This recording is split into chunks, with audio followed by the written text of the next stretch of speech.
doing the introduction again, Yep. right? Right.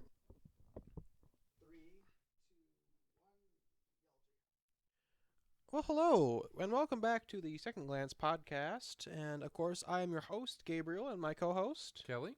And we are going to be looking at something with a second glance that might be one of our more controversial topics here at the podcast. At What, us? us? No. No, of course not. And, it's going to be something of a more, political work this time, something that might have to do with the way we look at the world around us, the way, nations interact, and generally speaking, the flow of modern politics, which is something which, Everyone's favorite. oh, of course, we of course need to start out with the shout out to the taxation of trade routes, everyone's favorite subject. And with that, Plunged the republic into disarray. oh, of course, and with that great plunging into disarray, we have with us a declaration that is deemed universal by our beloved boys at the United Nations. And, if for those who know their history, around the time of the end of World War II and the beginning of the United Nations, will know just what a big portion that Eleanor Roosevelt had to play in these times and in that age. And, of course, we're talking about the quote-unquote Universal Declaration of Human Rights that was passed by the United Nations General Assembly in Paris on the 10th of December in 1948.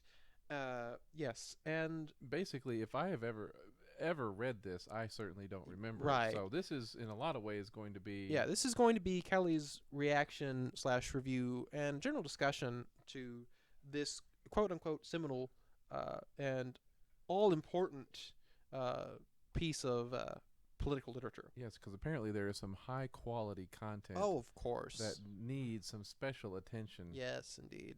And generally speaking, all of our problems with this Universal Declaration of Human Rights will become clear within Article 30. And, of course, I say that, and I have problems with the text. But, who knows? Our beloved, X-Man over here may not be one of those individuals, Oh, yes, I love everything the UN has to put out. He's My favorite. He's a bastion of modern liberalism and social change, ladies and gentlemen. You love to see it, right? Looking out for the good of the universe, all right? And here, in our journey across the sea of stars, we are aware that there are some of you who are not aware of your alleged, universal human rights. Yes, rights we don't even know we have. Oh, what's this? What?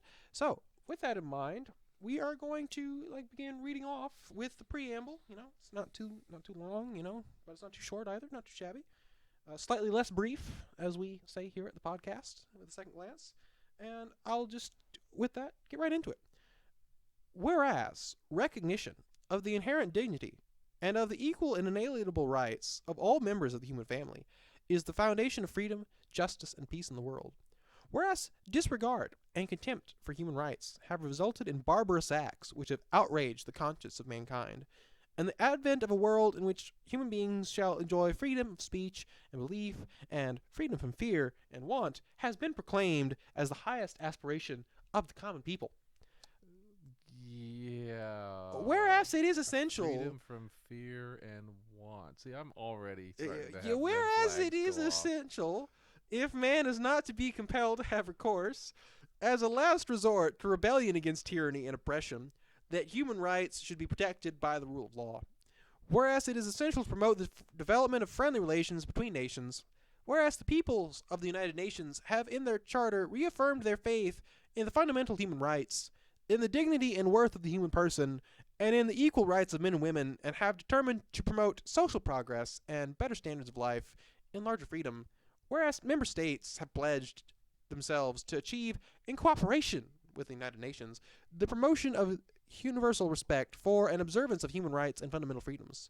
Whereas a common understanding of these rights and freedoms is of the greatest importance for the full realization of this pledge. Now, therefore, the General Assembly proclaims this Universal Declaration of Human Rights, that was all caps, ladies and gentlemen, as a common standard of achievement for all peoples and nations, to the end that every individual and every organ of society, keeping this declaration constantly in mind, shall strive by teaching and education to promote respect for these rights and freedoms, and by progressive measures, national and international, to secure their universal and effective recognition and observance, both among the people of member states themselves and among the people of territories under their jurisdiction. Yay! Yay! There was much rejoicing. Yes, the golf claps continue, ladies and If gentlemen. only we had the UN and this type of assembly for us here at the beginning of our own country. Oh, wow. I mean, man, we surely could have come up with something better than like the First Amendment and stuff like that if we Yeah. had such brilliant minds. Oh, what wisdom, from the stars, honestly. And, I do think we kind of immediately viewed a problem, or at least my co-host over here, had a problem with the phrase freedom from fear and want, quote unquote. Well, I mean, I'm all for that. I don't want anybody to be afraid, especially of their own government. Oh, what was that? But is it the government's role to prevent people from ever being afraid? Or, I mean, how does the government prevent people from being afraid? And Freedom from want. Freedom What from want. exactly does that mean? the lack of definition is disturbing, to say the least, on some levels. Because you can do a lot of things to justify, we're just trying to meet the need of no fear and meet the Yes. need of freedom from want. I mean, I don't know about you. I mean, to consider Han Solo there, as I can imagine quite a lot. Quite a lot. If freedom from want, I can imagine quite a lot. Indeed. And, So- with that in mind, the preamble, we're just gonna breeze past at the moment, the the logistics of Of course, there is. I did think of the other reaction from the immortal daughter of the Klingon Chancellor. of course. From Star Trek: The Undiscovered Country, where she says, "Inalienable.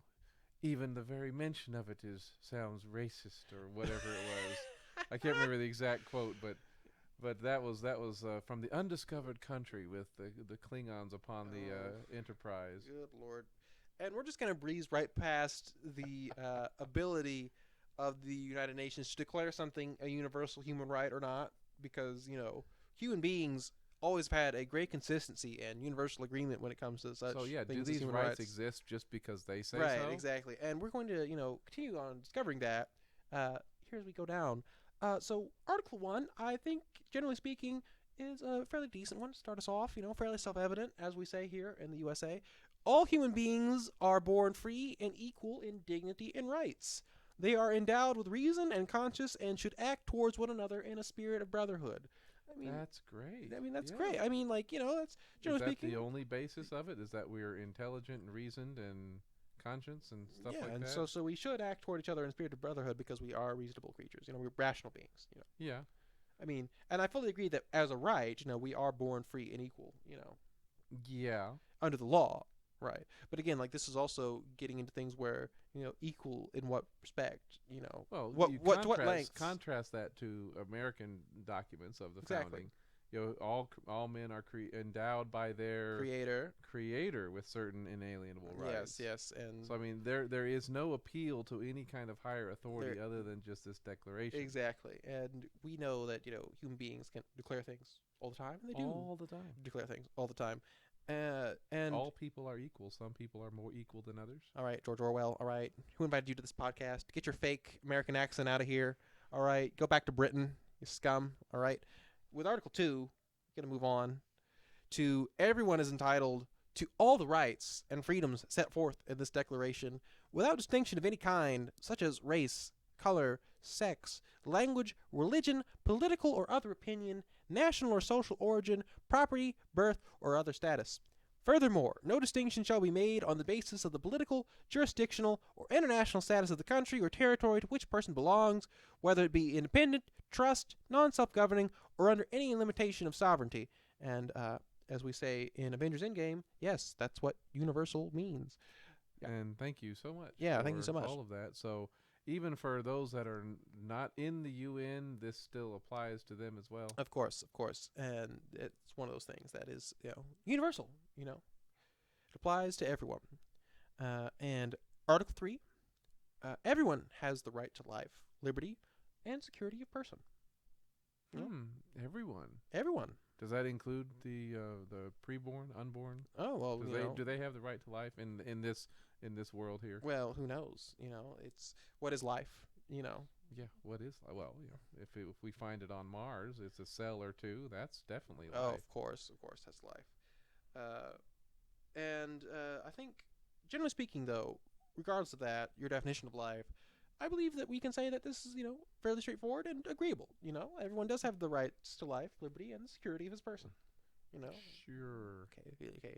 Mr. Fundamentalist over here just nodding in the corner. All right, you can't see it, ladies and gentlemen, but we have this skeptic over here in the betterment of the universal rights of mankind, just like, sure, like Eeyoring his head up and down. All right. Call me skeptical of what exactly they mean by all of this stuff. All right. Okay. And here we go with, something which I myself have slight qualms with, to say the least. Article 4, no one shall be held in slavery or servitude. Slavery and the slave trade shall be prohibited in all their forms. And, of course, I know your first thought is, Gabriel, what could you be thinking? Slavery or servitude? Aren't you white? First of all, let's just get this straight. I'm primarily Irish, which I would like to remind our audience was not white until 100 years ago. So, take that what you will. And secondly, we do not know what slavery is in this article. Slavery could literally be anything. Well, some people consider employment to be slavery. Right, exactly. We have that in no one shall be held in slavery or servitude. Yes. What is servitude? The lack of definitions here is, somewhat appalling, okay? And no one is... That's not to say, if they're making a historical reference to the slave trade, transatlantic slave trade, yes, all that kind of stuff, yes, that is terrible, that is awful, that should be discontinued. Right, that is terrible, that is awful, and that should be discontinued, but what authority does the United Nations have to say? What moral high ground does the United Nations have to say that was horrible and, immoral and should be stopped, right? Especially because it happened beyond the United Nations' power to control in the past. So what is the moral high ground that the United Nations is trying to take here? With what authority do they declare slavery to be evil? They're armchair quarterbacking, essentially, because they're the new guy on the street. Of course. On the scene, and suddenly deciding that, oh, yes, they are also terrible for ever having done something. Exactly. And, we can go more into depth with that one. I'm sure we'll have to. If we wanted to. But generally speaking, I do believe this can be tied back into Article 3, which is the security of person.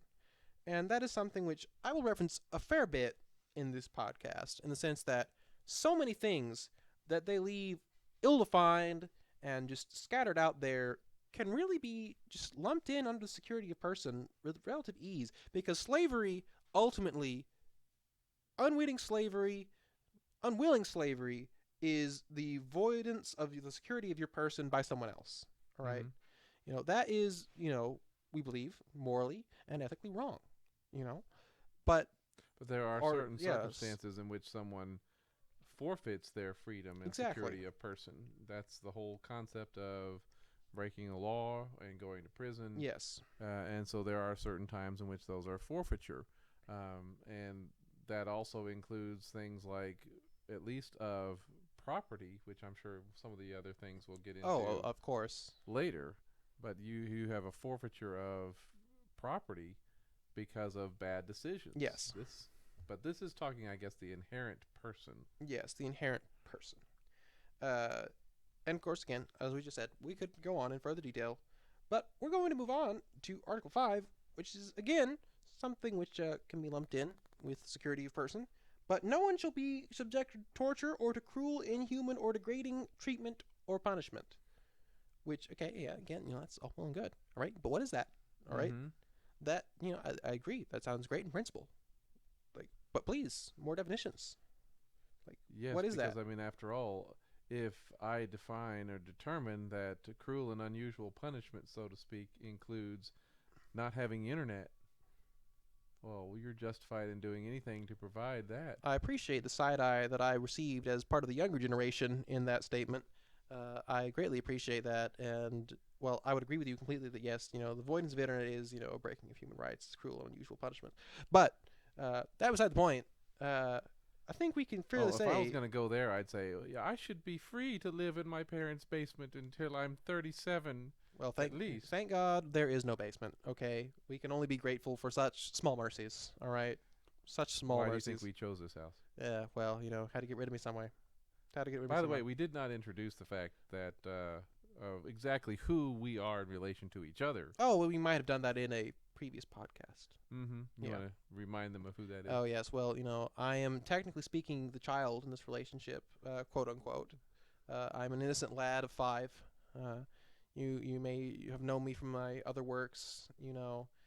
I've been around for a while. It's just been hard out here. Trying to get the bachelor's degree at 5 is harder than you might believe, especially with a squeaky voice like this one. So that and being said, I am his father. as his and father, together we can rule the living room. Yes. Her As father fluffiness and son. does not allow much beyond that. And speaking of which, this is a great time to get into our sponsorship.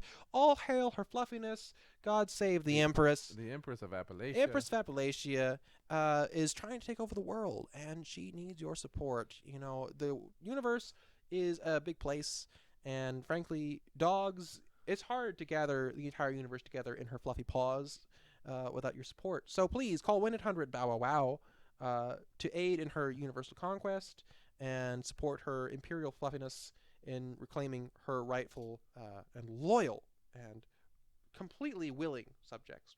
And with that, we return to this podcast with Article 6 of the Universal Declaration of Human Rights. Everyone has the right to recognition everywhere as a person before the law. And I agree in the sense that 100%. Everyone is a person for the law.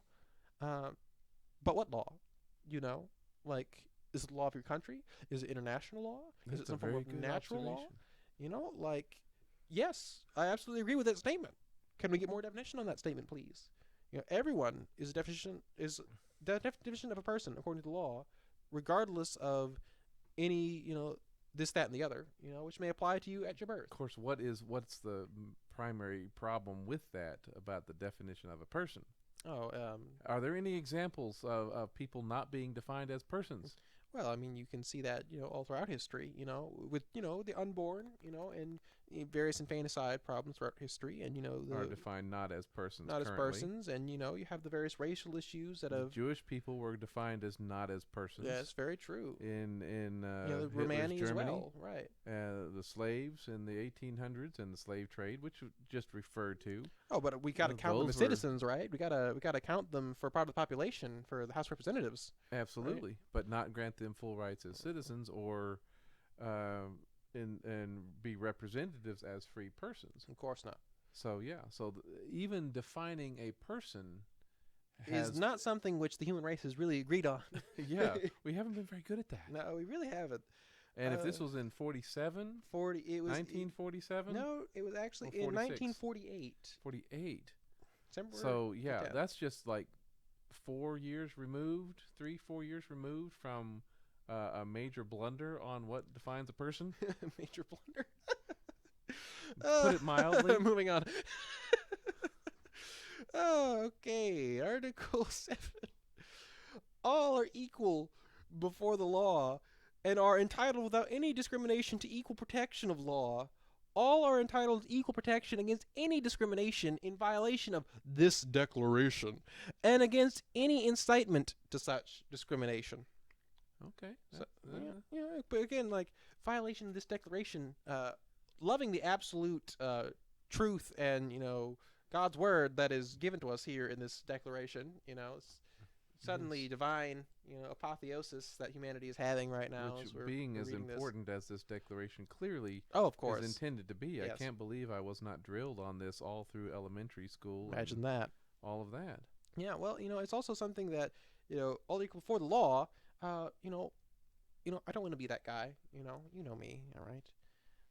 But All equal before the law, and I'm sure they don't include themselves as far as being. It doesn't say you can't be above the law. well, no. But my point is this. That's a very valid point. But what about those more ancient systems and regions of the world where we still have such things as nobility? Are those people not equal before the law? I mean, no one should be above the law, That's perfectly okay. You can say that no one is above the law.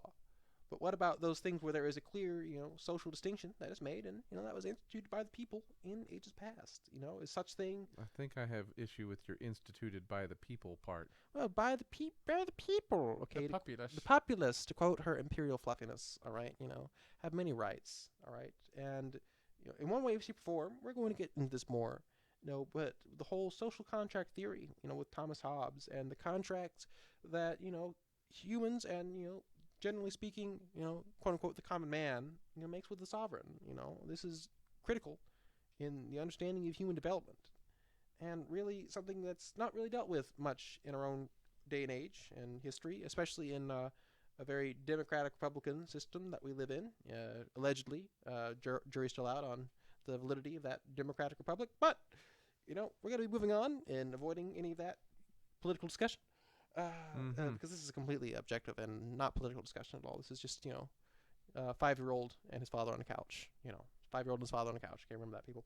That's a very deep voice for a 5-year-old. Well, I have a very squeaky voice for a 19-year-old now, don't I? All right. So we're going to move on, as if we didn't hear that. And we're going to be reading Article 8, which says that everyone has the right to an effective remedy by the competent national tribunes for acts violating the fundamental rights granted him by the Constitution or by law. And what Constitution are we talking about? If we talk about competent national tribunals, I think that there is reason enough to say that it's dealing with like a fair and speedy trial. Right, fair type and speedy of thing? trial essentially is what we're dealing with, and I can agree with that. Each nation does owe its citizens a fair and speedy trial, as it is claiming their protection, as they are citizens of the nation. And I will say that a problem that I do have with this article can be fixed with a very simple word change. From everyone to every citizen of a nation has a right to an effective remedy by the competent national tribunals for acts violating the fundamental rights granted him by the Constitution or by law. Because, different rights are different citizens, I can't walk up to France, and not that I would ever want to, and claim, the rights of a Frenchman. But, according to this, I should be able to have that right. Well, it definitely seems to imply that regardless of where one is, Right. that this same process or whatever should apply. And that does seem to be taking away some of the sovereignty of each of those nations to make their own laws and standards and such. Exactly. Which is setting a dangerous precedent. It's setting the UN up as the arbiter of all of these issues. Yes. As if their authority supersedes each nation. Yeah, that isn't going to Might be problematic. It isn't going to be a problem at all. Article 9, no one shall be subjected to arbitrary arrest, detention, or exile. Which, I can agree with that. Warrants, are such things. And detention, there should not be detained. So within say it certain again. systems. No, nobody should be subject to arbitrary. Arbitrary arrest, detention, or exile. Huh. So as long as it's not arbitrary, right? Again, the problem then here. it's fine. The problem here is what is arbitrary. Yeah. Like that is the problem. I believe that Mr. Stalin's NKVD was a very deliberate and not arbitrary not at all. arbitrary in the slightest. I don't like you. I'm arresting you. That's not arbitrary. I mean, well, that's something which we as good comrades, have to deal with. All right, we have to deal with Mr. Stalin and his wishes. All right, because they're not arbitrary. You're right. They're for the betterment of the motherland. All right, and we just gotta believe that. Right. So just we're good as long as we're not arbitrary. Right. Then we can do it all. Of course not. And with Article 10, everyone is entitled in full equality to a fair and public hearing by an independent and impartial tribunal in the determination of his rights and obligations and of any criminal charge against him. Now, I agree that sounds like a jury right. of your peers. Sounds like a jury of your peers. And again, I would say that I think this could be solved, first of all, by putting every citizen, is entitled to a full equality to a fair and public hearing by an independent and impartial tribunal, of fellow citizens, of his peers, And I also believe that, there should be something said to, martial law, and not in the sense that, countries under martial law or anything like that, but, the military has its own method of doing things, and punishment for crimes within its ranks, that are not necessarily something that is quote unquote open to a fair and public hearing by an independent and impartial trial. That's naturally something that's worked into the system. So while I Well, would agree, in other words, you can't get arrested, tried, and convicted in secret. It has to right, be it has to be something. out in the open, on Yeah. record. And I would agree with that 100%. But I think a subsection could do with being there, if you understand what I'm saying. And again, just change the everyone to every citizen of a nation, I think, would be a simple enough solution. So you want to reinforce the nation state. Right, because, everyone is entitled in full equity to a fair and public hearing by an independent and impartial tribunal, but, that only really exists if you're a citizen of a nation, right? That is something which we, as part of the social contract, have to make. What if I want to be a citizen of the global initiative? Like the global initiative, comrade, all right? The workers' revolution is not yet here, all right? We must wait upon, the resurrection of Mr. Trotsky, all right? And, God willing, Comrade Stalin, upon the awakening of the greater workers' revolution, all right? So, Yes, we would love to have Comrade Stalin reawaken all right, for our services here today. to all our Russian audience, we apologize for this juncture. The previous Kelly has been sacked, okay, to quote Monty Python. All right, he has been sacked. And he's been replaced by a much brighter, more Irish Kelly. Say hello to Irish Kelly. Oh, thank you so much. Why would you want to be going on with about me Irish accent here? It's not time for it. You're right. The workers' revolution, God willing, will never come to And that that's not green a aisle. very good one anyway, because I'm not really prepared for it, And we'd just like to remind our audience that the Irish Kelly was just sacked and replaced with American Kelly. Say hello to American Kelly, everybody. Welcome back. Welcome back to American Kelly. It's great to be with a fellow fellow citizen, and, we're going to be moving on after that brief stint into foray with a greater international cast with Article 11, subsection 1. Oh, the subsection. Oh, subsections. Oh, yeah, we're getting there. Article 1, Article 11, subsection 1. Everyone charged with a penal offense has the right to be presumed innocent until proven guilty according to law in a public trial at which he has had all the guarantees necessary for his defense. How is that very different than the previous one? How is that very different than the previous one? Although we have been complaining this entire time, we need more definitions. We just got more definition. Okay, Yeah. So I'm willing to accept this. Okay. Right? I'm willing to accept. okay I'm with willing to that. accept Article 11, subsection 1, and subsection 2. No one shall be held guilty of any penal offense on account of an act or omission which did not constitute a penal offense under national or international law at the time when it was committed. Nor shall a heavier penalty be imposed than the one that was applicable at the time the penal offense was committed. So, retroactive punishment, basically. Yeah. Okay. Which- You can't be punished for something that was made illegal later. Right. Like, okay, I think that that's fair and balanced, Like, that's the definition that we're talking about here. Okay. This is the sort of equity that we're looking for. Yeah. Article 12, no one shall be subjected to arbitrary interference with his privacy, family, home, or correspondence, nor to attacks upon his honor and reputation. Everyone has the right to the protection of the law against such interference or attacks. And there again goes to the arbitrary word again. The arbitrary, right? And then... So if they have a really good reason, Oh, it's of okay. course, yes.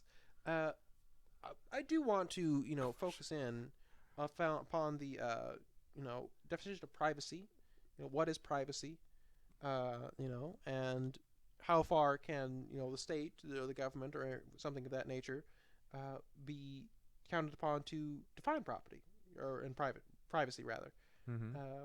Can the state define privacy, or is it something self-evident in a natural law, as we see in Blackstone? Well, it's definitely not self-evident. No, I agree that in the sense that there is, but there's a tipping point. There is clearly some point at which will But arrive. in recent days, here we are in the midst of the coronavirus Right. discussion. Well, I was thinking back even further to the Patriot Act. I was right. when I was You only could a go wee there, lad, but more recently, with the coronavirus, you had the right to privacy and such. so far, so long as public health interests don't supersede, Right. which is what they're trying to define a lot of things right now on tracing, contact tracing, Yes. on releasing of medical records, and all of those types of things are not considered arbitrary Mm-hmm. uh, loss of privacy. Right. And, public health is all well and good. Public health is, generally speaking, your health, my health. But when the public health can become a, override for any reasonable objection to anything, public health can be something of a problem. Yeah, that is a dangerous concept Precedent. and precedent, because if they'll find a reason Oh, yeah. to get around the arbitrary concept. Show me the man I was with the crime sort of thing. Yeah. And, I also do want to focus a little bit on attacks to his honor and reputation. Okay? Now, Does that include like Twitter well, and okay, presidents okay. and All things right, like all right, that? all right, all right. Because that happens a lot. We try to, at second glance, provide a form of escapism for our listeners. All right? Oh. Let's try not to keep it too real, okay? Let's keep it real, not too real. All right? We don't need to be delving into that deep dive of that mosh pit. yes. Yes. But in that the sense, swamp. yes. Now, I understand that honor and reputation are important. We have things like defamation cases, all the time, which, are important. No one should be accused of something which they did not do. They should have remuneration. But, shame is something that is inherently built into human culture. And, there are Most things... of them. Yes. We're more of a guilt or innocence culture. Right. Absolutely. But, there are still things that, should be shamed, in society, and that are shamed in society. And someone, can have the right to say that something is honorable or something is not honorable. Things are honorable and things are shameful. And, attacks upon someone's honor and reputation, what if, that honor, is without honor, and what if the reputation is based on falsehoods? Like, there are clear, I don't want to say problems, but, like, this can cause more problems than it's meaning to solve, It may be all well and good to say that, human honor shouldn't be questioned, but, humans have proven to be far less than honorable in many respects, even in recent history. But this comes back to the whole idea of having a redress Yes. and having a system in place in which those accusations can be addressed Yes. and corrected if necessary. If necessary, right. And with that, we're going to move on to Article 13 with everyone has the right to freedom of movement and residence within the borders of each state. And that's subsection 1. And, what is, in my opinion, again, what is each state? Each state where they live. Like, of course, I would agree that within the country you live in and the citizenship to which you belong, you have absolute freedom to move about in your state. Like, I have absolute freedom to move about in America, as I choose. I can nip over to Crossville and, meet another infant, as we say. But even that hasn't always been the case. No, of course not. Even here recently. No. There was the shutdown from travel between states like New York and Florida or New Jersey because of these health concerns, which, you can debate the legitimacy of all of that. Right. But there was a restriction of travel. And then there's, all of the you hear those stories about having to have your papers and present your papers whenever you're traveling in other nations and things. And Yes. even crossing into different sections Right. within the similar country. Is it saying that those kind of behaviors? Yeah. What is a state? Within like the Soviet Union? Oh, absolutely. Really an example. Do you have to have papers for travel at all, or are you truly free? Because the Soviet Union was a member state at this point, wasn't it? Well, and we're going to deal with more issues such as that in the future as we go along. How about that? And now we're coming to subsection 2 of Article 13. Everyone has the right to leave any country, including his own, and return to his country. Now, that seems to imply, with that subsection, that state in the past subsection was referring to a different country. So, everyone has the right freedom of movement and residence within the borders of every country, then that raises some issues, to say the least, in many respects. And I agree with with the beginning of the second subsection, in the sense that everyone has the right to leave any country, including his own. I agree with that. The right of leaving is all well and good, Mm-hmm. but there are circumstances which a country can bar the return of an individual. Yes, and we've done that here in the last 10, 15 years ourselves.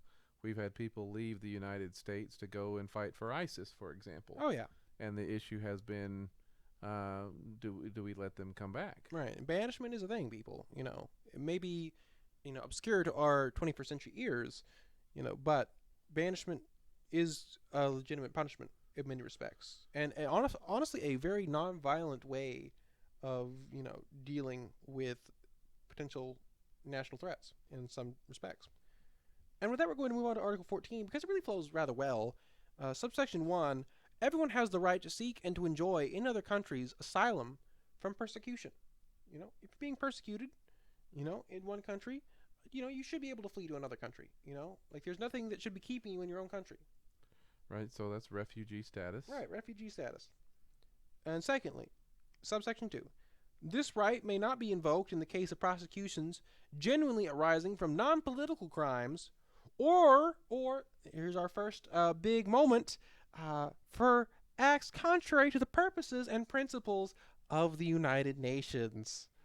So, you may not flee for non-political crimes, right? Murder, all right? You shouldn't be able to go seek asylum in another country. Sure. Yeah, that's all. Makes Yeah, sense. that's great. I'm all about that. But from acts contrary to the purposes and principles of the United Nations is kind of a random thing to throw in there, out of nowhere. That's the first time they've used that one. I know, right? It's kind of a arbitrary thing that doesn't really seem to have much to do with human rights. And what is the purposes and principles of the United Nations is something which it can be suspect. To So say if the they least. deem that it is a purpose or a plan of the United Nations, then You it's all shouldn't be, good. Yeah, you shouldn't be able to flee from Or the no, United you Nations. should be. You No, no, should no, be no. able to flee. That's not what it's saying. That's not what it's saying. Okay, what Is am I that missing? everyone, subsection 1: everyone has the right to seek and enjoy in other countries asylum for persecution. Right. Subsection 1.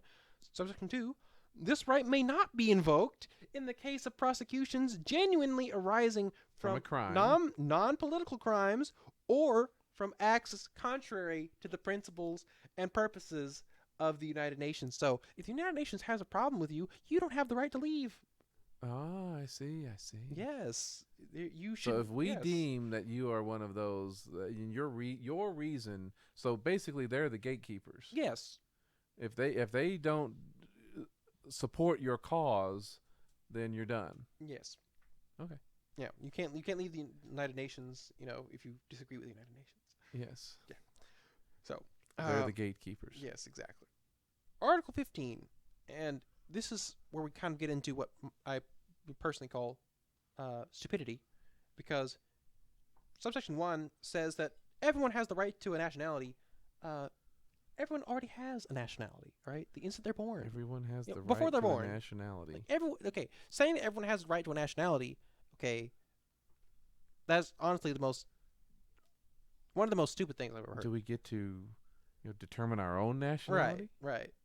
What exactly does that mean? Right. And now, you could be saying everyone has the right to citizenship in some way, shape, or form, like through various means. Everyone should have the capability to achieve citizenship on some level if they, follow certain guidelines or do certain things.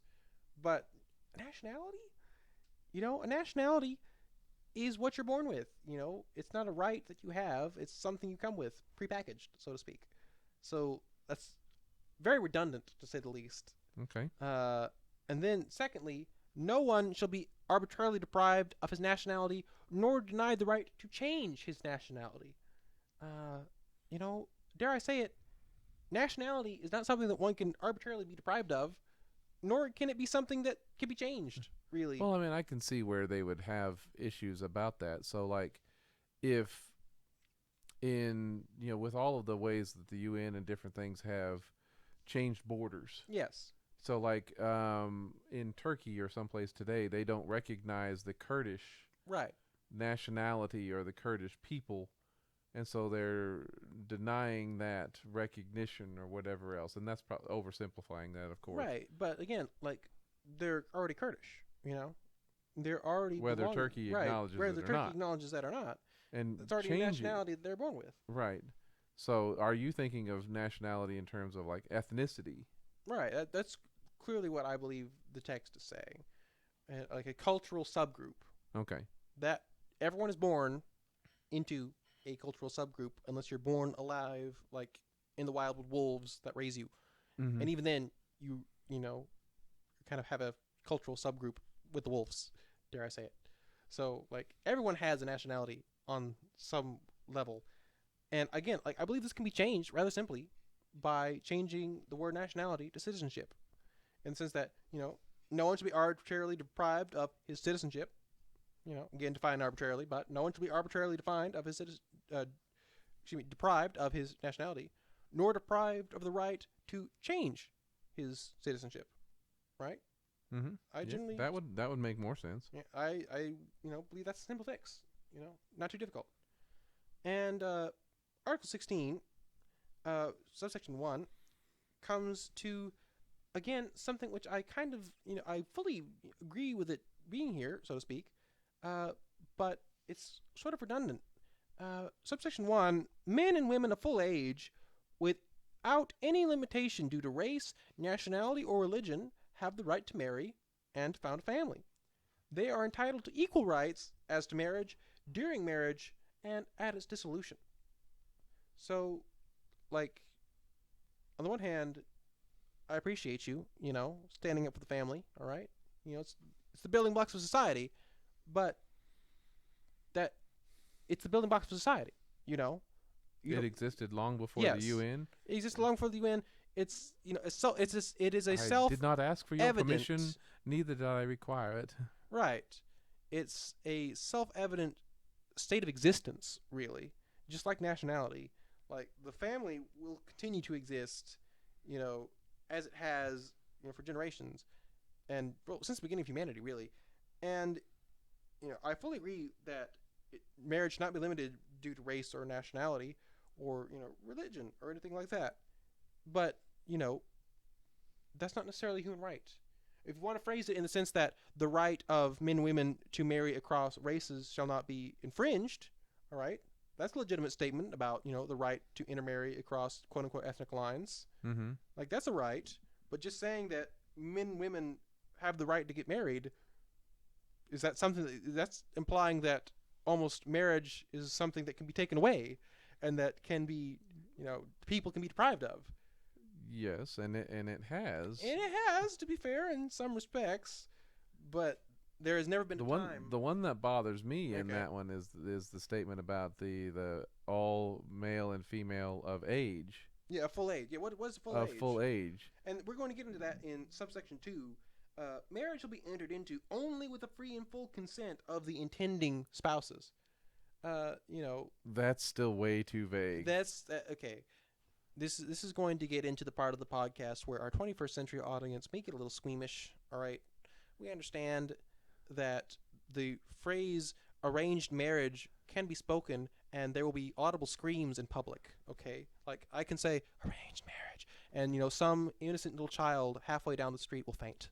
All right, we understand this. Okay, this is the 21st century. Because you can convince an 8-year-old Right. to go along with what's happening. Exactly. That doesn't make it right. And there's so many other nations that are struggling, or I guess putting into law, Right. age of consent issues Yes. or child marriage issues that Vary from they're country to all country. doing it agreeable and with permission of even the parents. Right.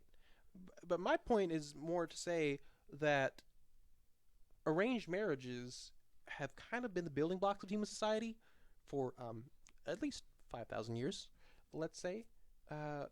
And if we just kind of limit things to the free and full consent of the intending spouses, that may or may not take away the right of the parent to speak in the situation. All right? And no one here is So saying... are we going all full Fiddler on the Roof here? Okay, are we implying that Fiddler on the Roof is incorrect? Okay, that's my point. My point is that, You know, there have been such things as matchmakers and, you know, parent arranged marriages for millennia. It has built every society on the planet. Okay, for But thousands people of years. always make great decisions on whom they should marry. Oh, of course. Personally. Oh, yes. You know, you're such a charming person. You know, and you know anyone would be honored. You know, as they say. But my point is, uh, what I believe the listener could be misunderstanding is that we're saying that, oh, you know, marriage between an 8-year-old and, you know, someone in their 60s is absolutely fine. That's not what we're saying. Not Okay? at all. What we're saying is, you know, young people of age, someone, 13-year-old and a 14-year-old, let's say, can, you know, be betrothed and, you know, gotten together, you know, by their parents. You know, there's nothing necessarily wrong with that. You know, it's been again, a building block of civilization. Well, but maybe perhaps then that the greater issue is the right to object. The right and to object. and to be taken seriously. And that Yes. It should not be entered into lightly by any party. Right, but in the sense of if someone is unwilling, that should be respected. Yes, absolutely. And again, you know, I do hear the screams in the comments from, you know, oh, you know, arranged marriage should be abolished at all costs.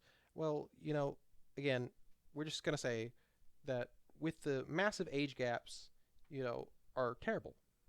And all that is to say that, in the words of the great Chinese philosopher Yang Wen Li, I do not ban fire for the danger of arson. Okay? But what also does it not include or exclude is polygamy. Yes. Interestingly enough. Oftentimes, that is Yes, entered into yes, willingly. and with free and full consent. I agree. And so that is something which will have to be addressed, specified, really. Because it's not specified in It is certainly not specified in that. So again, what is marriage? You know, it's one of those things where I appreciate the thought, but you're really kind of gumming it up more than anything else. And today's modern political culture would object to the limitations Oh, put in that men and women, of language anyway. course. Yeah. Yes. That's a whole different can of worms. Yes, it is. But moving on to subsection 3, the family is the natural and fundamental group unit of society and is entitled to the protection by society and the state. Why, I can agree with that. Yeah, but my point is, that's not a right. That's why it's only a subsection. Okay, that's all. That's why it's only a subsection. But, you know, my point is that if this is a universal declaration, it's a statement. Rights, right? It's a statement. It's a statement. It's not a right. Right. Yeah. And I couldn't agree any more with that statement, you know, beyond the fact that, you know, I don't necessarily need the state to protect my marriage, but the fact remains that, you know, just speaking, you know, I appreciate the thought. But the state has taken upon itself the right to dissolve or break apart such marriages. Oh, absolutely. You know, again, you see that when one or two of the parties are not of the same ethnicity. You see that within the slavery history. Yes. Where they would deliberately break up and split up marriage partners. And so that does happen. Yes. So, I mean, I can see where they're coming at making these statements. Like, I genuinely can say that I can see how these are well-meaning. Like, these are relatively well-meaning statements. They're just kind of gumming things up, you know, generally speaking. And then we come to, oh boy, Article 17, subsection 1, everyone has the right to own property alone as well as in an association with others. What? Private property Private rights? property. Oh, those capitalist scum. Capitalist scum. So I just want to point this out for the benefit of our listeners. The United Nations just said that everyone has the right to own property. And there are at least, you know, 3 nations I can name off the top of my head that fundamentally deny that right. And they're in the UN, and they're quote-unquote legitimate governments.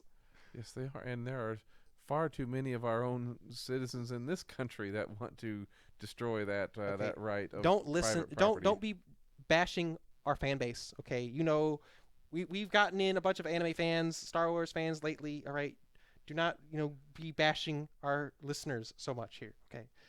You know, we accept all political opinions, all right? The right of political people of all different opinions to enjoy good sci-fi and philosophy I'm not and denying religion them is the not right to be infringed. enjoy Okay? good sci-fi. Mm-hmm. Not at all. Oh, of course. We hereby see our co-host dragging out a copy of 1984 and Atlas Shrugged, and he's waving them in the microphone, silently. Never read that one. Okay, he's never read Atlas that Shrugged. one. Atlas Shrugged. Okay. Seen well, the movie, Yes. Okay. Well. which doesn't say much. Yeah. He officially just lost any credibility he may have had, and we're going to move on to subsection 2. No one shall be arbitrarily deprived of his property. Which again, no one should be arbitrarily deprived of his property. What is arbitrarily?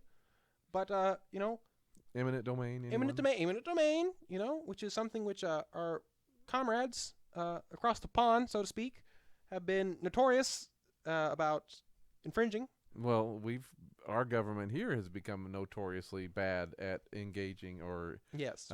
using eminent domain for just about anything. That is problematic. Yeah, the honest truth. And again, I don't want to be that guy, but no one should be arbitrarily deprived of his property. Can we just get a moment of silence for the Romanov dynasty and Nicholas II, his family, Princess Anastasia, all that jazz. No one should be arbitrarily deprived of his property. Life, liberty, or property? Yeah, a security person. I think that has happened a few times. Yeah. Moving on to Article 18.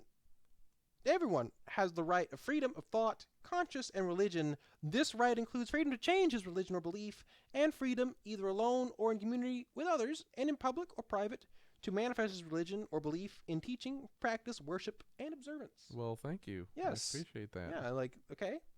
I can get behind that 100%. I appreciate that nothing about the United Nations or the state was involved in that statement. I can actually keep that in unedited. And I'm sure that's great, so long as we choose one of their approval that they approve of and recognize. Okay, you didn't have to be Debbie Downer here. Okay, we were going at such a happy note. We were finally approving of an article and saying, you know what, we can keep this in its entirety. What a great look from the Second Glance podcast. We took a second glance at an article and said, you know what, this can stay in. And then we had, as long as you choose one of their approval. You had to just go and cast a ray into the parade. All right, so thank you for that. It happens. Yeah, it happens. Article 19. Everyone has the right to freedom of opinion and expression. This right includes... Except now. Yeah, okay. Thank you very much, Colonel Sorry. Sanders. All right, this right includes freedom to hold opinions without interference and to seek, receive, and impart information and ideas through any media and regardless of frontiers. Oh, does that... Oh, regardless of frontiers? Yeah, That's an interesting phrase. I know. I knew it was going to be something... Does that include, Facebook and Twitter and those kind of platforms? I mean, who knows? Because, that's part of a whole big discussion these days. Through any media. Through Direct any quote. media? Yeah. That's Are they platforms or are they publishing?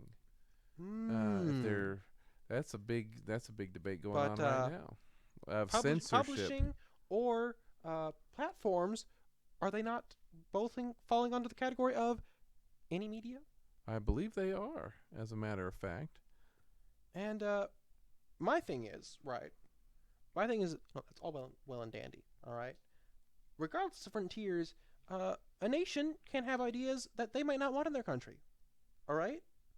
And, that's a legitimate thing. A nation does not necessarily have to be open and accepting of every little idea that comes its way. And, a nation, at least in my opinion... Has the right to reject such an ideology and, suppress it. Mm-hmm. And doesn't necessarily have to accept it within its popular culture. Because are you saying there's a whole lot of stupid out there? I'm saying that there can be what is perceived as stupid, all right? And people have their own tastes, people have their own opinions. It's just stupid to you. Oh, of course, right? And I acknowledge the fact that it can be stupid to me, and, there can be stupid things to you. Let's just, make sure that in our respective areas, this thing is called stupid and that thing is called stupid, and we can respectfully nod and disagree with each other, all right? That's my point here. And so, generally speaking, again, although I do agree that regardless of frontiers can be something that is abused in the sense that a nation could be flooded with ideas that they don't necessarily want to receive, and they should be having the right to protect themselves, I generally can agree with the sentiment behind the statement in this article. And with that, we're going to move on to Article 20. Subsection 1, everyone has the right to freedom of, say it with me, peaceful assembly, Peaceful and assembly. association. Hmm. Is that Peaceful we're going to leave that a no assembly. comment, or are we just going to move on to the next subsection? Peaceful assembly. As in, like, no rioting or looting. We're going to make no comment and move on to the next Move on to subsection. the next Hey, one. it's almost like this was decided for us by the powers that be. Ah, look at that. Subsection 2. Look at the time. Look at the time. Subsection 2. No one may be compelled to belong to an association. Wow. What? Like, that could. Oh no, that couldn't possibly be referring to unions or anything, could it? No. Compelled. I shouldn't be forced to be compelled to be a part of. What does that include? Like housing association, Does that include political parties? political parties? Oh no, not that too. Oh my gosh. What is these associations of which you speak? And Voluntary associations only. yes. And I again completely agree. Oh, with it that will sentiment. be voluntary. Oh, of course. It I'll will be. make it legal. Okay. Yes. So Thank you, Emperor Palpatine. yes, thank you, Emperor Palpatine. No, Senator Palpatine. Okay. Senator. Give the man his dues. All right. Again, no one can give retrospective action. All right. You can't punish the man retrospectively. He was only a good senator, only looking out for the people. Okay, of Naboo at the time. Okay, they just didn't know what was best for them. All right. So that being said, moving on to Article 21, subsection 1, and this is something which we can speak on more at length. Everyone has the right to take part in the government of his country directly or through freely chosen representatives. That's nice. Subsection 2, everyone has the right of equal access to public service in his country. And I can agree that citizens, right, should all be able to enjoy the roads equally. Mm-hmm. Right? And subsection 3, which is tied back into subsection 1, which is why I kind of breezed through subsection 2, in the sense that everybody, regardless of anything, should be able to enjoy public works paid by the people, right? Public, paid by the people.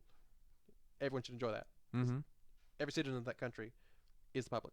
Mm-hmm. Subsection 3, the will of the people shall be the basis of the authority of government.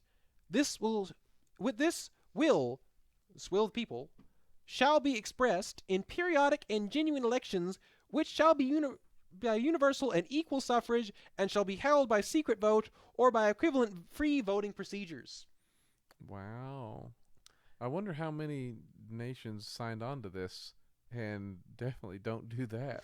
Well, my problem with it is essentially implying that if you don't live in a democratic country that does things exactly the way we propose you do things, you're oppressed. You're a violation Right. of the UN Charter. So, essentially, every single one of your ancestors throughout history was oppressed. Help, I'm being oppressed. I'm being oppressed. Right? I didn't vote for you. I didn't vote for you. Right. So, this is something which, is going to probably rile our audience, a good deal. But we're not necessarily born into this world with a right to political power. Just gotta throw that out there. I have right to a political power as an American citizen, but, me being born as an infant into this world did not necessarily entitle me to any sort of political power. And, guess what? There could be people who are born into this world with more entitlement to political power than I am, and it'd be perfectly okay. Well, perhaps it's talking about the ideal that every citizen No. should be able to have a say in what type of government is above them and that they are living under. No, but again, does that mean that it's democracy at the exclusion of any sort of backwards thinking forms of government which has only shepherded civilization for the past 5,000 years? Democracy or nothing? Yeah, democracy or nothing is essentially what this is saying. And we can firmly agree, once again, with quote-unquote not hypocrisy, that there is a plethora of nations that deals with forms of government that are directly contrary to democracy in almost every respect. And in some of those nations, those people are being very much oppressed. And in other nations, guess what? That necessarily isn't the case. And throughout history, there have been nations which have existed without democracy, where the people are not oppressed, and their human rights are not being violated. So, we're just kind of But left in an impasse. there is a correlation with that, though, because usually if there is a ruling class of that sort, Yes. then they don't respect the rights Right. of property and all the other things previously again, mentioned. This is where we get into social contract theory, right? Where you have, the sovereign, right? But if you have no say, then it's not a Right. contract you're entering Right, into. exactly. The point is that at least there is supposed to be a sense of obligation from the people to the sovereign, and that can be perfectly okay. There's also supposed to be a sense of obligation from the sovereign to the people, okay? Mhm. And if that sense of obligation is broken, then you know what? The people have the right to rebel against tyranny. That's perfectly okay, and that should be respected. We should also understand that the inverse is true. That, the sovereign has entered into a contract with the people, and the people have given specific provinces to the sovereign, which, if they break, the sovereign has, the ability to claim redress for the breaking of promises. That's not necessarily something which is inherently evil or bad. It doesn't go both ways. If only the people have the right to rebel against tyranny, and only the people have the right to redress their grievances if they have a sovereign who is unable to redress his grievances against them. It has to be a two-way street. Mm. So, and again, I understand that to our, innocent, childlike 21st century audience, mad respect to all our 20th century boys out there listening to us who, can agree with us more heartily.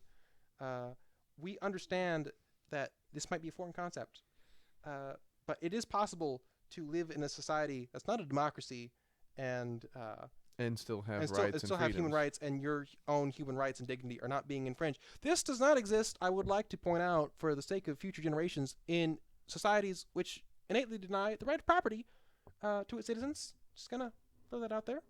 And move on to Article 22.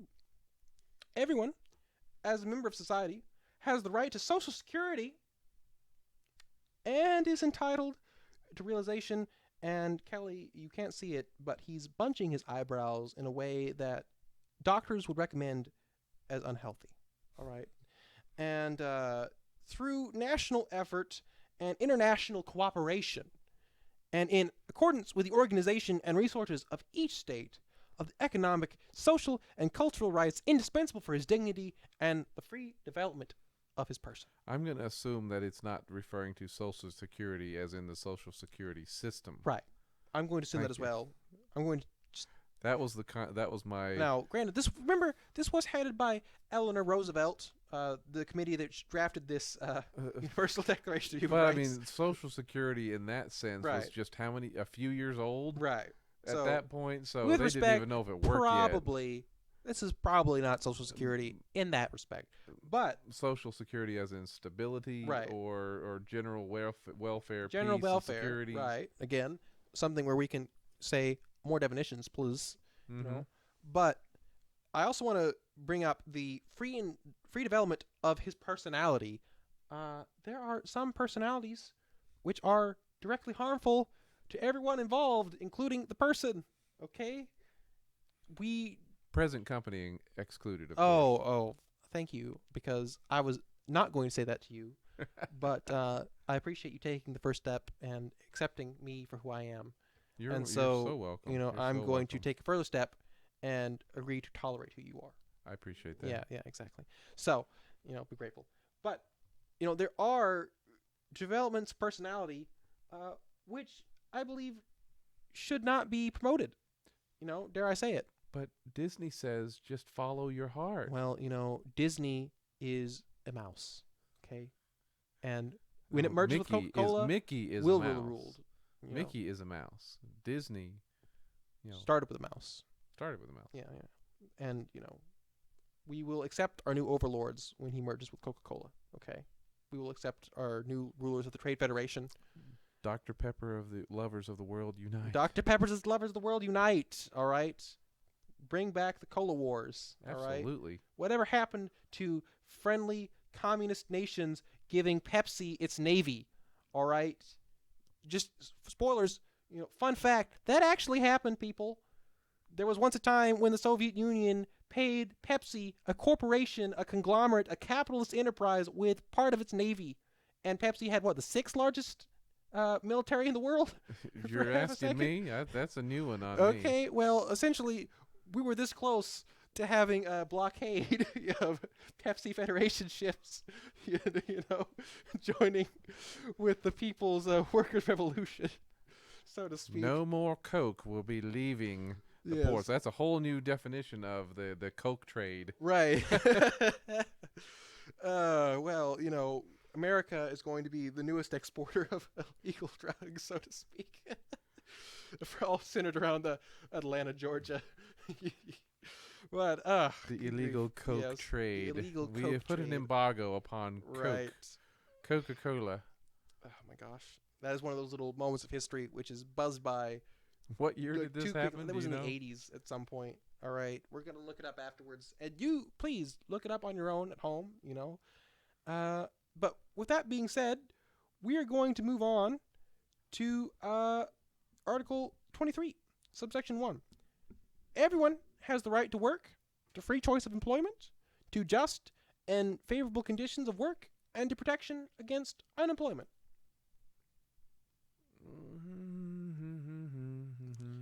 That is not a copyrighted melody from The Sound of Music, just so the copyright gods are aware. That is not a melody from The Sound of Music, and we're continuing Protection from unemployment? Protection from unemployment. But it definitely does not say you have the freedom not to work, right? Right. It does not say you have the freedom not to work. So you have the right to work, and I agree to that. You have the right to choose your employment freely, and to, just and favorable conditions of work and to protection against unemployment. And, I don't believe that anyone sitting here at this podcast is, a fan of the caste system or is recommending we should bring back feudalism. No, where you're locked into only one kind of employment or position. And, just going to throw this out there. The only reason which we do not exist in a feudalistic state is because of another plague in our past, the Black Death, which wiped out a third of the population of Europe and made the cost of labor more expensive, shall we speak. Mm-hmm. And a oft-forgotten point in civilization that we often take for granted is feudalism's collapse, where, if not for the Black Death, we honestly would likely still be in feudalism today, and feudalism before the Black Death was only getting progressively stronger as a system, and was not due to an inevitable collapse, as our beloved Smurf friend, Papa of all Smurfs, would like to say. Okay. And which is a whole nother podcast. Which is an entirely separate podcast, which we will have to deal with at some future development, all right? Yes. Papa Smurf, your boy for the Workers' Revolution, all right? Coming in straight from Germany, selling to Russia, okay, down to China, around the world, Papa Smurf. Papa Smurf. Papa Smurf. The Marx lookalike. That is a special trailer for an eventual podcast here at the Second Glance. Where we can ruin your childhood. One socialist at a time. Yes, all right? Absolutely. Or if it makes you feel any better for our more leftist listeners, we can improve classic shows from the '80s by pointing out parallels to the fathers of modern Marxism. Yay! Yay! Subsection 2. Everyone, without any discrimination, has the right to equal pay for equal work. Now, I don't want to be that guy, but, I can make an arrangement to work with an employer for $5 an hour, and the employer can come to an arrangement to work with Joe Schmo down the street for $7 an hour, and if he made that arrangement with Joe Schmo, and he made that arrangement with me separately, and we both agreed with it. Willingly and agreeingly. Yeah, exactly. Why is it their business? Exactly. I don't have the right to complain in that situation. And, we're doing the same thing, and we're getting paid differently. And if we both went into that with the full agreement... Heaven forbid you might be better at the job. But that being said, subsection 3, everyone who works has the right to just and favorable remuneration, ensuring for himself and his family an existence worthy of human dignity, and supplemented if necessary by other means of social protection. Now, my question is just this, all right? Whose job is it to see that is the case? Yeah. What qualifies as a because What qualifies as a worthy of good human standard dignity? of a good standard of living here versus another country? Right, exactly. Are we And all supposed to have the same right, standard? human dignity. You know, many can make the argument that's clothes, food over your head, and food, and that's it. Mm-hmm. Right, and many in the past have made such an argument, and really and honestly, uh, that's just something that has virtually no definition. And honestly, It gives them way too much leeway. yes, it gives way too much leeway. And social protection isn't necessarily a human right, I dare say. I'm not entitled to social protection It may be a part of personally. the government contract. Yes, if we If make you, that as part of a social contract with the government, then we are entitled to it. But I do not believe I'm born into this world, with societal protection. Right? You know, I can be thrown out by society just as much as I can be accepted by society. And moving on to subsection 4, which ties directly back into subsection 1, and that bit which we were talking about earlier with Article 20, subsection 2, with no one may be compelled to belong to an association, subsection 4 of Article 23 says, everyone has the right to form and to join trade unions for the protection of his interests. yay! My question is, why is that, like, singled out in the Universal Declaration of Human Rights as, you should probably do this? Yes, we should. Unions should exist. Unions should exist. That's not a political payoff. Or That is nothing that else is like not that. a political statement in the least, No, and only has the better interests of the workers of the world. but they should also have the right to not form a union. You mean conditions should be such that employers and employees have such a good relationship that unions aren't necessary? Yeah, What? You mean to imply that such situations have existed in the past because and might even exist at the current day? it implies that if they don't have a union, that they're somehow Yeah, breaking. they're oppressed. They're oppressed. Yeah.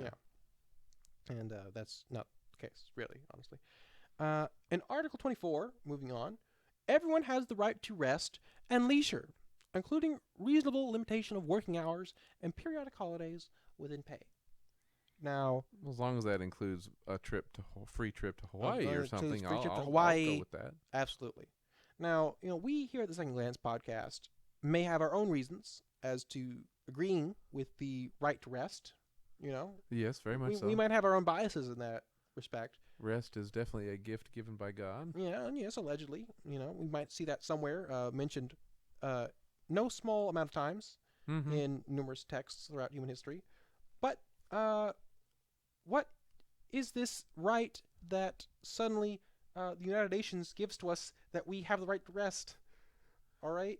Technically speaking, as a living being trying to earn my daily bread, I really don't have much to say of a right to rest, frankly and honestly. That's not something that really humans could come up with besides, their own laziness, frankly. Just being honest, just throwing it out there. Well, I mean, I think they're talking about in the sense of Yeah, do go on, please. Enlighten us. Let the listeners know. I'm just trying to think of how to word this carefully. Oh, I guess in that sense. word it carefully, please. But that everybody, can or should take time off. But see, Yeah. that's the trouble is not everybody takes it off, Right. and so they are willingly not resting. Oh, so you mean they're oppressing themselves? So in a lot of ways they're oppressing themselves. But then there's those times where and that goes back to the issues of slavery and Yes, servitude and yes. such, where they were not given any days of freedom Yes. or whatever at all. And I essentially would think that there is a difference between holidays and holy days. Yes. Holidays are something which, Boxing Day. Okay, Boxing Day is not a holy day. I know many of you Britishers may claim that no, it is a holy day, and I completely understand why. And You do. yes, I do. Boxing is a holy, sort of activity. The pummeling of other human beings is an event which should be honored and should be elevated to one of the highest forms of human cooperation and understanding and interaction. But frankly, there is a big difference between holidays and holy days. And frankly, I don't care whether or not the government gives me holidays. I'm just going to be honest. But if I have a holy day, let's say, I expect the right to get off on that day, right? Holy days are something which are supposed to be sacred and spiritual and not necessarily tied into the world of man, and beyond it, and more important than it. Mm-hmm. And there should be breaks taken for things which people believe to be higher than human But specificity. it's and not up for the government right, to it's not up decide for the what government those to are. decide. Exactly. And, if the government decides to give me holidays, that's all well and good. But it's not necessary. And with that, we're going to move on to Article 25, subsection 1. Everyone has the right to a standard of living adequate for the health and well-being of himself and of his family, including food, clothing, housing, and medical care, and necessary social services, and the right to security in the event of unemployment, sickness, disability, widowhood, old age, or other lack of livelihood in circumstances beyond his Wow. control. That just gives them over everything. Yes, absolutely everything. Everything in life is under the supervision of this UN Right. proclamation. Exactly. Thank you so much. And, we're going to make the controversial stand here at Second Glance Podcast that we're not necessarily born into this world with the right to, quote unquote, an abstract standard of living, which involves food, clothing, housing, and medical care, and necessary social services. All right? Like, especially, we know many listeners for our podcast may be proponents of the theory of evolution, and we're just going to throw this out here that if we're animals, we have the right to none of those things. We got to find it, fam. We got to be scratching and surviving for it. But by making that kind of a proclamation, then that makes them, the UN or whatever government that adopts that Right. mentality, as they become the policemen and the enforcers of that provision. Yes. And so then you become dependent upon them to provide that, to ensure that for you. Yes. And the world is not a basis of all equal outcomes. Yes. They're trying to equate or give outcomes equally to everybody. Yes. The same outcome to everybody. Right. And that's not their job. Right. And moving on to subsection 2, an article which I believe, honestly deserves all sorts of praise and, should be proudly accepted is subsection 2 is motherhood and childhood are entitled to special care and assistance. All right? Amen. Okay. Okay, that's great. What do they mean by assistance, though? All children, whether born in or out of wedlock, shall enjoy the same societal protection. And here's where we get to problems. Born in and out of wedlock, there are differences in children of those sorts for a reason. Yeah. Okay, like those are not entitled to the same sorts of yes, they're all human beings. They all deserve human rights, right? I don't think anyone's saying that here, but there's a clear difference between them. We can't say they're the same. That would be family inheritance or whatever else like that. Right. I mean that if they're not careful, that could nullify the significance of marriage. Yeah, precisely. That is which they were trying to uphold exactly. earlier. They're trying to uphold earlier, so it just muddies the waters. And again, I would like to point out that this is not a right. Motherhood and children are entitled to special care and assistance. Amen. Right? Mm-hmm. That's not a right. That is a statement of human decency that should be agreed upon, I think, but that's not a right. And so I don't want to be that guy, but what's it doing here? Now, again, you can say that all children, whether born in and out of wedlock, are human beings and deserve human rights equally. But I would say it's amiss to say, children born in and out of wedlock are the same societally and are entitled to the same societal rights and, to, within right. Yeah, that does create some potential problems. And moving on with that, Article 26, subsection 1, everyone has the right to an education. Education shall be free. I love how they just declare that. Education shall be free, at least in the elementary and fundamental stages. Elementary education shall be compulsory. Technical and professional education shall be made generally available, and higher education shall be equally accessible to all on the basis of merit. Merit. Merit. Okay. Okay, I didn't think that right. was allowed anymore. Oh, well, yeah. Well, we can't, muddy the waters with obscure political Concepts issues. like merit. Yes, right. And the compulsory part is a little potentially okay. concerning. We first have everyone has the right to an education. Okay, that's suspect. Okay, I'm not born into this world, and I don't believe, my life would not be the same without reading, writing, and arithmetic. Okay, but if I was just, in the jungle, born with no knowledge of such things, my human rights are not being infringed. Okay, If I can survive, if I can survive, we all have to learn yeah, in order to survive. That absolutely. different person's And education. everyone will be educated in some way, shape, or form. Again, that's sort of a thing with your. Everyone has the right to a nationality. Everyone is part of a nationality.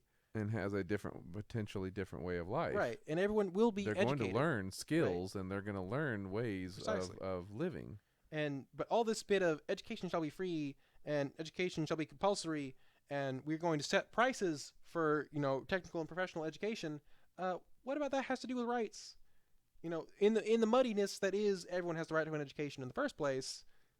What is all this other dare I say nonsense that's just floating around out there? Doing heavens knows what.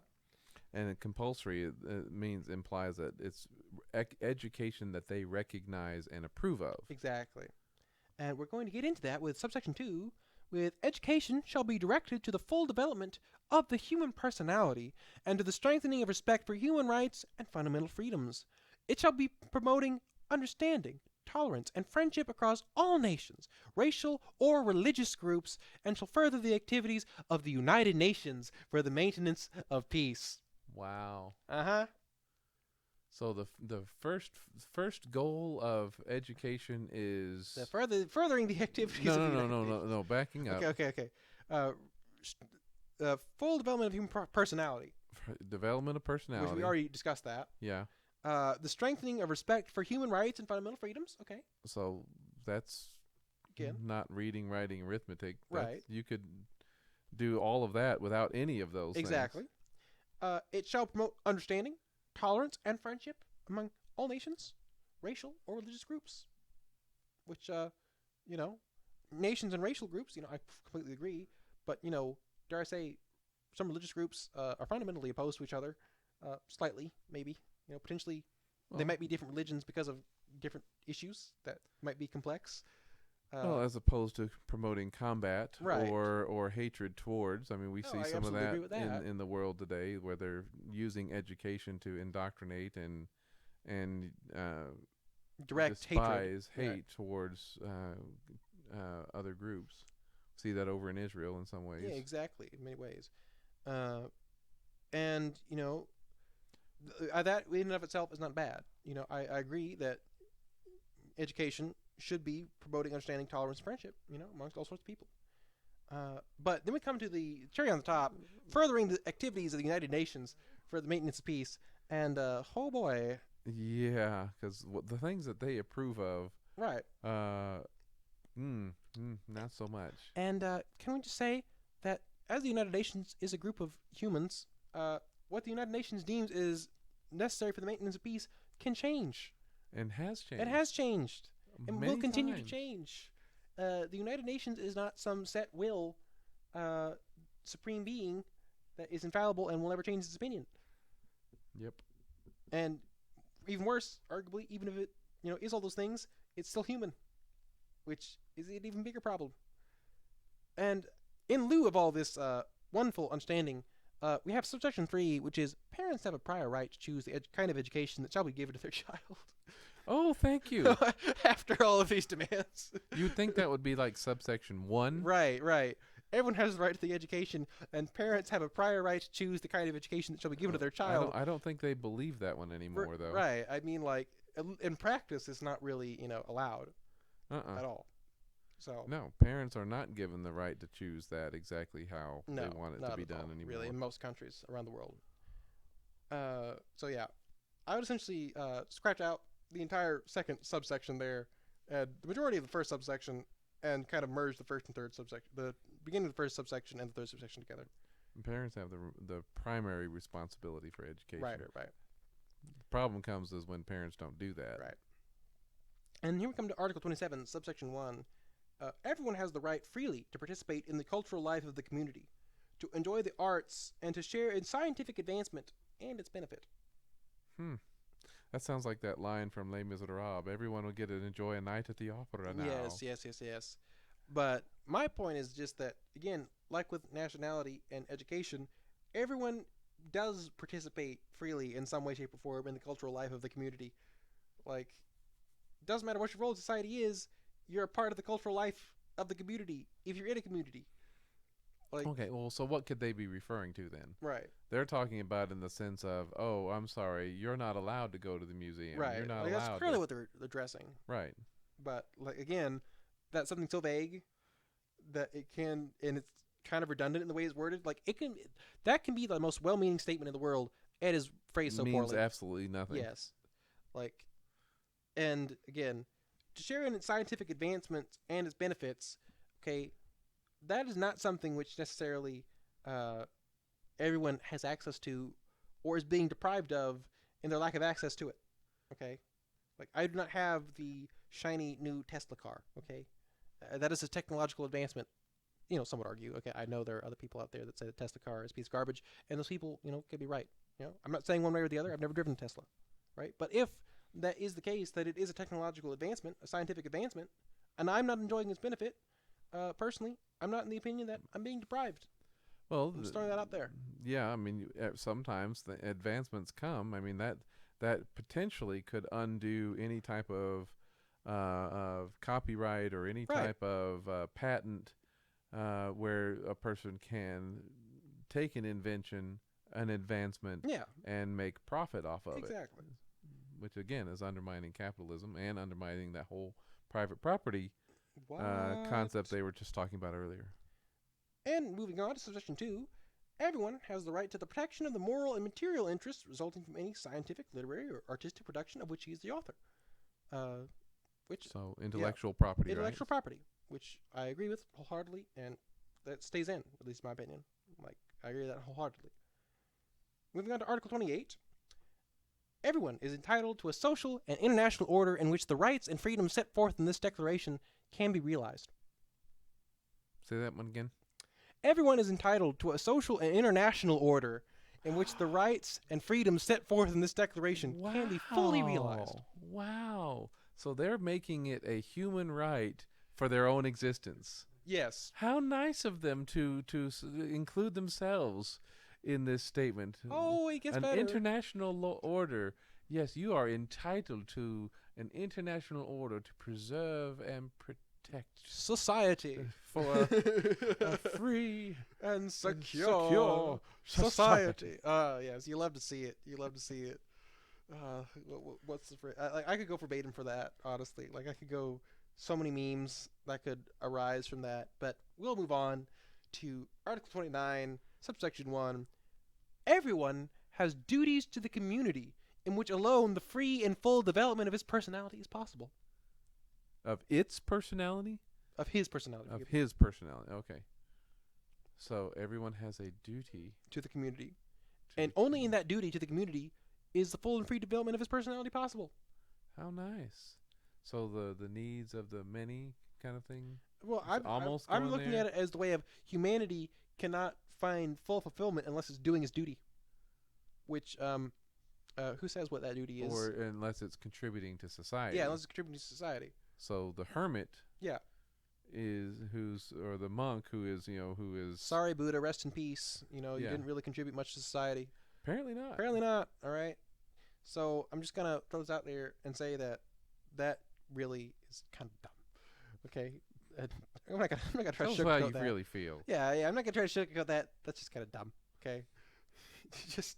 It doesn't really make sense in any metric. But it also the danger that also statement that it also makes Oh yeah, is it's a that dangerous statement. in the sense of if they deem you're not contributing You're not doing your duty. or Right. you're not doing your duty, then you have no reason for being here. Exactly. Like that could be stretched to like almost reinstate the caste system levels of do your duty. Okay. Yeah. Like that could be stretched really quickly. You're not Or, participating dare in I say, what we deem Do that your you job, should. for the workers, benefit of the workers. But moving along to subsection 2. In the exercise of his rights and freedoms, everyone shall be subject only to such limitations as are determined by law, solely for the purpose of securing due recognition and respect for the rights and freedoms of others, and of meeting the just requirements of morality, public order, and the general welfare in a democratic society. Yeah, there's that one again. Yeah, there's that one again. Yeah. So if you are being given rights and freedoms in a non-democratic society, you're oppressed. Again. And, once again, I agree that everyone should only be subject to the limitations that are determined by law, and that those limitations given by law should be at the requirements of morality, right? But what morality? I would Yeah, just what like to, morality? point out that public order, which can be stretched to anything, okay? Which I agree with public order, but what I'd is like to see some more right? public order. Right, we'd love to see public order, but what is the definition of public order herein being discussed? Mm-hmm. And the general welfare, which at least in this country, has been stretched to like every conceivable this, that, and the other. Okay, like we've already seen the degradation of that term. So let's say more definition is preferable. Okay, to say the least. Mm-hmm. And necessarily a democratic society isn't necessarily being an instant guarantor of those rights. No. What was it? What's the line? A Congress, or what is it? A legislature can trample a man's rights as easily as a king can. Absolutely. Yes, to quote yes. The Patriot. Yes, to quote The Patriot. The film, The Patriot, the Mel Gibson movie. Okay, not any specific individual in time. The Patriot is in the Mel Gibson movie, which go check it out. It's one of Roland Emmerich's better films. Dare we say, movie recommendation. This political podcast. And subsection 3. These rights and freedoms may in no case be exercised contrary to the purposes and principles of the United Nations. Yay! Wow, they're certainly not enforcing that one. No. Because that's like almost everybody. Right. But you love to see... It's making themselves the most important organization yes, on the planet. Yes. You have all these rights as long as they we are approve. not contrary to the United Nations. In Article 30... Nothing in this declaration, this is the nail in the coffin right here, folks. Nothing in this declaration may be interpreted as implying for any state, group, or person any right to engage in any activity or to perform any act aimed at the destruction of any of the rights and freedoms set forth herein. So this is infallible, and no one has the right to oppose it.